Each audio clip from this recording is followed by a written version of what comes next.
अगर तुमने erased anime देखा है तो तुम्हें लगता होगा कि स्टोरी का हीरो सातोरू फुजीनुमा है, क्योंकि वही टाइम ट्रैवल करता है, साथ ही साथ वही मर्डर सॉल्व भी करता है और वही फ्यूचर चेंज कर सकता है। लेकिन अगर हम स्टोरी को ध्यान से देखें तो एक करेक्टर है जो एक्चुअली स्टोरी का रियल बैकबोन है और सरप्राइजिंगली उसके बारे में फैन ज़्यादा बात भी नहीं करते।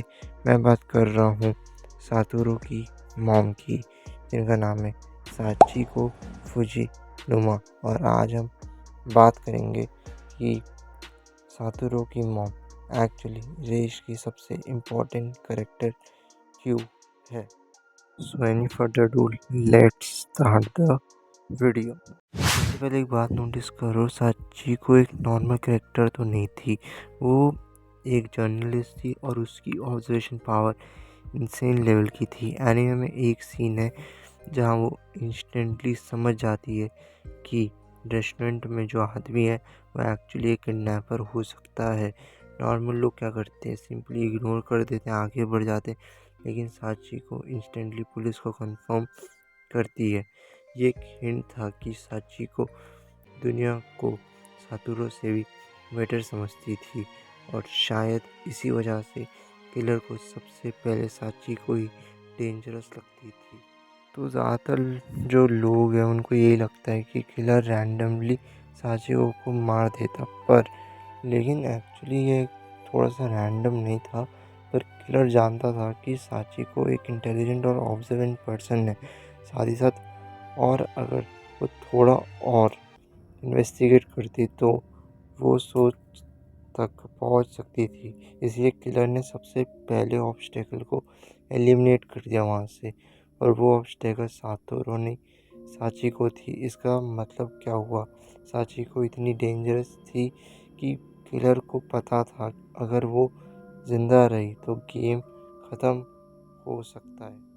एक और इंटरेस्टिंग चीज़, सातोरू की पर्सनैलिटी काफ़ी हद तक साचिको से आई है। अगर तुम नोटिस करो, सातोरू लोगों की हेल्प करना चाहता है, इनजस्टिस को इग्नोर नहीं करता। ये सब क्वालिटी उसने कहाँ से सीखी, अपनी मॉम से। साचिको हमेशा सातोरू को इनडायरेक्टली सिखाती है कि अगर तुम किसी गलत चीज़ को देखते हो तो चुप मत रहो। और यही लेसन बाद में सातोरू को मोटिवेट करता है कायो हिनाजुकी को बचाने के लिए। मतलब इनडायरेक्टली कायो की लाइफ बचाने में भी साचिको का बहुत बड़ा हाथ था। यहाँ पे निकलती हमारी एक माइंड ब्लोइंग थ्योरी, अगर साचिको जिंदा रहती तो शायद सातोरू को टाइम ट्रैवल करने की ज़रूरत ही नहीं पड़ती, क्योंकि साचिको खुद ही इन्वेस्टिगेशन करके किलर को पकड़ सकती थी। इसका मतलब क्या हुआ, साचिको की डेथ एक्चुअली स्टोरी का ट्रिगर पॉइंट थी। उसकी डेथ के बिना सातोरू पास में नहीं जाता, कायो को बचाने का मिशन नहीं होता और पूरी स्टोरी एग्जिस्ट ही नहीं करती। मतलब आयरनिकली साचिको की डेथ ही वो इवेंट है जिसने सब कुछ चेंज कर दिया। तो जब भी हम इरेज्ड एनीमे की बात करते हैं तो यूजुअली लोगों का फोकस किस पे होता है, सातोरू, कायो और किलर। लेकिन सच में ये है कि स्टोरी सबसे अंडररेटेड और इम्पैक्टफुल कैरेक्टर साचिको फुजीनुमा है। वो एक ऐसी कैरेक्टर है जो ज़्यादा स्क्रीन टाइम के बिना भी स्टोरी को शेप देती है और शायद इसीलिए साचिको इरेज की साइलेंट हीरो है। ऑल्सो तो अब मुझे कमेंट में बताओ क्या लगता है, क्या साचिको की वजह से स्टोरी में इम्पैक्ट आ पाया हमें किलर के पास ले जाने में। तुम्हें क्या लगता है, let me know in the comment section. So let's talk about Kayo and Sachiko hidden connection.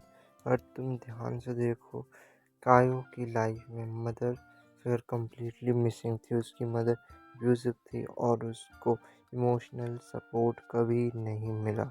लेकिन जब सातोरू फुजीनुमा कायो को बचाने की कोशिश करती है तो वो एग्जैक्टली वही वैल्यूज़ उसे यूज़ करता है जो उसने साचिको से सीखी थी।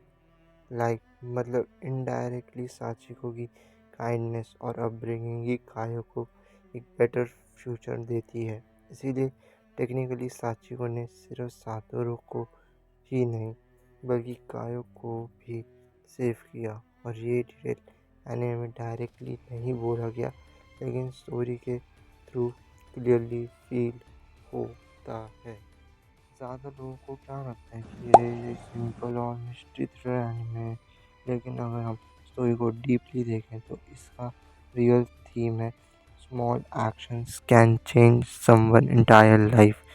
एक स्मॉल डिसीजन, एक स्मॉल काइंडनेस और एक स्मॉल करेज मूवमेंट फ्यूचर कंप्लीटली चेंज कर सकता है। साचिको का एक डिसीजन सातोरू को इन्फ्लुएंस करता है, सातोरू का एक डिसीजन कायो की लाइफ चेंज करता है, और कायो की लाइफ चेंज होने से फ्यूचर कम्प्लीटली डिफरेंट हो जाता है।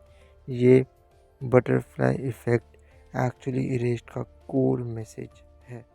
तो जिसने भी इरेज्ड एनीमे देखा है वो इस स्टोरी से थोड़ा बहुत कनेक्ट कर पाएंगे कि क्यों साची को बहुत ज़्यादा इम्पोर्टेंट करेक्टर हो जाते हैं। पर जिसने नहीं देखा है, रिकमेंड एक बार इस एनीमे को देखो।